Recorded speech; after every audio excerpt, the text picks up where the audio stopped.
Voilà, bonjour les amis. Alors aujourd'hui nous retrouvons toujours l'évangile de Luc au chapitre 12, les versets 35 à 38. Restez en tenue de travail et gardez vos lampes allumées. Et soyez comme des gens qui attendent leur maître à son retour de noces, afin de lui ouvrir dès qu'il arrivera et dès qu'il frappera. Heureux ces serviteurs que le maître à son arrivée trouvera en train de veiller. En vérité, je vous le déclare, il prendra la tenue de travail, les fera mettre à table et passera pour les servir. Et si c'est la deuxième veille qu'il arrive, ou la troisième, et qu'il trouve cet accueil, heureux sont-ils. Voilà. Alors écoutez, en fait, il s'agit de la première partie d'un passage un petit peu plus long, puisque c'est en fait un passage du chapitre 12 qui, de fait, va du verset 35 au verset 48, on s'arrête aujourd'hui au verset 38, qui nous parle de l'attitude du chrétien dans l'attente du retour du Christ. Alors, vous savez, c'est cette situation particulière des communautés du 1er siècle, pour qui, en fait, Jésus avait disparu du jour au lendemain, mais il allait revenir, parce qu'il avait dit qu'il allait revenir. Et donc, en fait, les communautés l'attendent, mais on se rend bien compte que du temps de Luc, ça fait déjà, en fait, quand même 80 ans, en tout cas 50, qu'on attend, et donc il y a effectivement un réel problème de l'attente. Parce que bien évidemment, le risque de cette attente qui un peu, je dirais, s'éternise, eh bien, c'est effectivement la perte d'espoir, le découragement, et une envie en fait de tout laisser tomber. Alors, les mots-clés du passage en fait sont quoi? C'est la vigilance et le service. Alors, vous savez, ici, bon, rester en tenue de travail, c'est une traduction, encore une fois, moi j'utilise des dernières traductions de la Tob.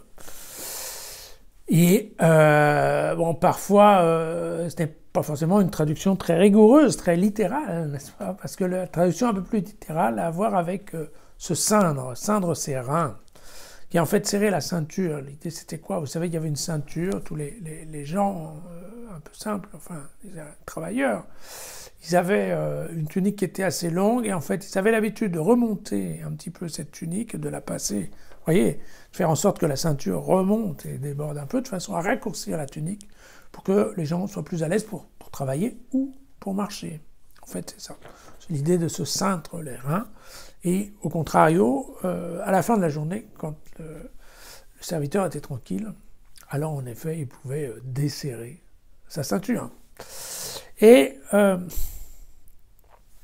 voit qu'ici, dans ce cas particulier de l'attente, je dirais, bien évidemment, il y a un message qui est un peu biblique, puisque on se rappelle que le départ de l'Exode s'est fait de nuit, d'accord, que les Juifs de fait attendent le Messie à minuit, et que donc ça explique probablement pourquoi il y a cette juxtaposition à la fois eh bien du manteau qui est relevé pour marcher plus vite, hein, c'est l'idée de l'Exode, mais aussi le fait qu'il y ait les lampes allumées, puisque sinon, écoutez, normalement c'est plutôt le contraire, c'est quand on allume la lampe que vient la fin de la journée et donc on se repose. Voilà, c'est un petit peu ça, un peu une juxtaposition un peu incongrue. Mais l'idée importante, c'est que le maître deviendra le serviteur. Alors, vous savez, on se souvient de l'annonce à Marie, hein, par l'ange, et puis cette réponse qui est une prière assez jolie, en fait, qui s'appelle le Magnificat, cette réponse de Marie à l'ange.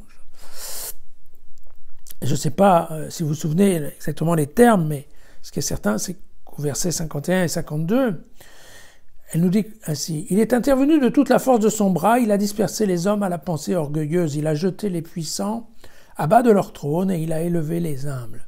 Les affamés, il les a comblés de biens, et les riches, il les a renvoyés les mains vides.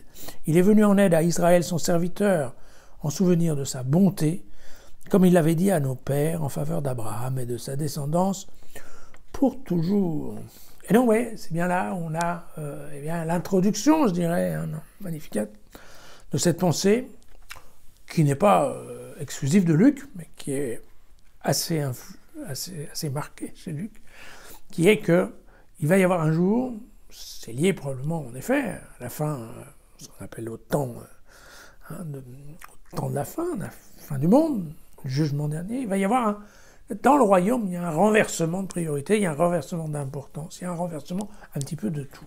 Et donc effectivement, c'est un petit peu ce dont on parle, c'est-à-dire que le maître, en fait, va passer à servir. C'est une des idées aussi qui est très souvent développée par le pape, bien entendu, le pape François. Voilà. Donc tout ça pour dire, c'était un message d'espoir, mais aussi d'appel à la patience, et c'est bien pour ça, dans le dernier verset, on nous parle bien de la deuxième veille ou de la troisième, c'est-à-dire que, en effet, dans le timing de Dieu, il vaut mieux pas être trop pressé. Voilà. À demain.